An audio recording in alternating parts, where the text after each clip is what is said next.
제10장.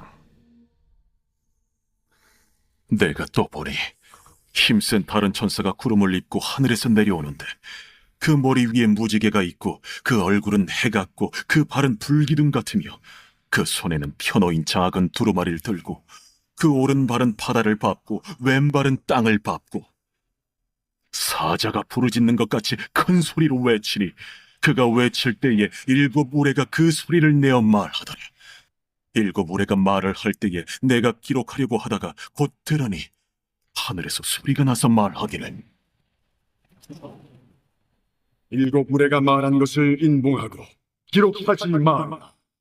내가 본 바 바다와 땅을 밟고 서 있는 천사가 하늘을 향하여 오른손을 들고 세세토록 살아계신 이 곧 하늘과 그 가운데 있는 물건이며 땅과 그 가운데 있는 물건이며 바다와 그 가운데 있는 물건을 창조하신 이를 가리켜 맹세하여 이르되 지체하지 아니하리니, 7째 천사가 소리내는 날 그의 나팔을 불려고 할 때에 하나님이 그의 종 선지자들에게 전하신 복음과 같이 하나님의 그 비밀이 이루어지리라 하더라.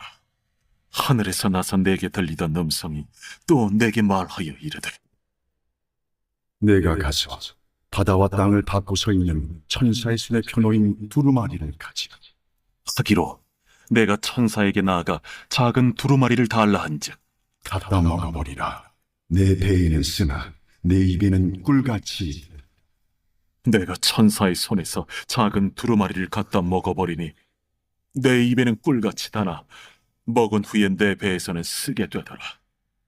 그가 내게 말하기를, 내가 많은 백성과 나라와 방언과 임금에게 다시 예언하여야 하리라. 이 본문에서 사도 요한은 작은 두루마리의 환상을 봅니다. 그가 본 작은 두루마리의 환상은 말세 성경이 성도들에게 가장 중요한 역할을 한다라는 의미죠. 성도는 세상이 참 혼란스럽고 또 고통스러운 상황 속에서도 하나님의 말씀을 의지하며 살아가야 합니다. 하나님은 말세를 살아가는 성도들에게 성경에 대한 어떤 책임을 요구하십니까? 말세를 살아가고 또 위기의 시대를 살아가는 성도들에게 가장 중요한 것은 성경 말씀입니다. 하나님은 요한에게 천사의 손에 들린 작은 두루마리를 먹으라 라고 명령하셨습니다. 말세에 승리하는 비결은 말씀을 먹는 것입니다. 말씀을 먹는다라는 것은 성경 말씀을 깊이 묵상하고 그 말씀이 우리의 생각과 행동 그리고 삶의 모든 영역을 지배하도록 하라는 것이죠. 우리가 밥을 먹을 때를 한번 생각을 해보시기 바랍니다. 우리는 음식을 잘 씹어서 삼켜서 소화를 시키고 영양분을 흡수해 몸 구석구석을 건강하게 하죠. 아무리 귀찮아도 그 과정을 날마다 반복합니다. 마찬가지로 날마다 하나님의 말씀을 가까이 하려는 노력이 뒷받침될 때만 성령의 지배 가운데 사탄이 주는 유혹과 공격을 이길 수 있는 것입니다. 그런데 요즘은 성도들 사이에서 개인적으로 말씀을 펼치고 묵상하며 연구하는 것보다는 휴대폰을 이용해서 영상 설교를 듣건 아니면은 어떤 컨텐츠를 보는 일이 보편화됩니다. 이런 방법들은 말씀에 전혀 관심을 두지 않는 것보단 훨씬 낫죠. 그러나 성숙한 신앙인이 되기 위해서는 다른 사람들이 씹어놓은 걸 먹는 게 아니라 스스로 씹어먹는, 즉 스스로 묵상하고 연구하는 그런 훈련들이 되어야 되는 것이죠.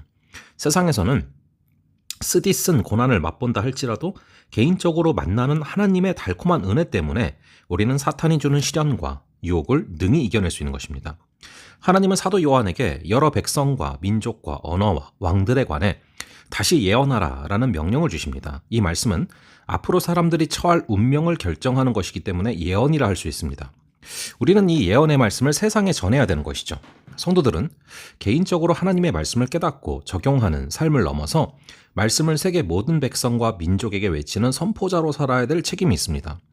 그런데 이 명령을 받은 사도 요한의 처지는 결코 쉽게 말씀을 전할 상황이 아니었습니다. 그는 이미 인생의 노년에 접어들어 반모섬이라는 외딴 곳에 유배되어 있습니다. 그럼에도 하나님은 그에게 다시 예언해야 된다라는 명령을 주셨습니다. 우리가 전해야 되는 복음의 메시지는 우리의 처치나 상황에 관계없이 언제든지 선포되고 전해져야 될 예언의 말씀입니다. 역사적으로 복음의 진보가 나타나는 곳에는 수많은 신앙인의 희생과 헌신이 있는 것이죠. 우리나라 개신교 복음 전파의 시초였던 토마스 선교사님은 대동강에서 참수를 당했습니다.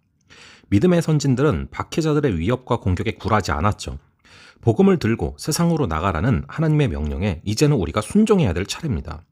삶의 현장이 아무리 답답하고 막막해도 복음의 증인으로 사시기를 바랍니다. 선교사들을 위해서 기도하고 후원하는 일을 멈추시기 마시기 바랍니다. 어떤 상황에서도 복음을 전하라라는 엄중한 주의 명령이 있기 때문입니다. 성경은 우리 발의 등이요 빛입니다. 세상은 소란하고 정신이 없지만 우리는 개인적으로 말씀 읽고 묵상하는 일을 절대 멈추지 말아야 됩니다. 그리고 말씀에 순종하는 삶을 살아야 됩니다. 그뿐만 아니라 말씀을 세상에 선포하는 책임을 다해야 되는 것이죠.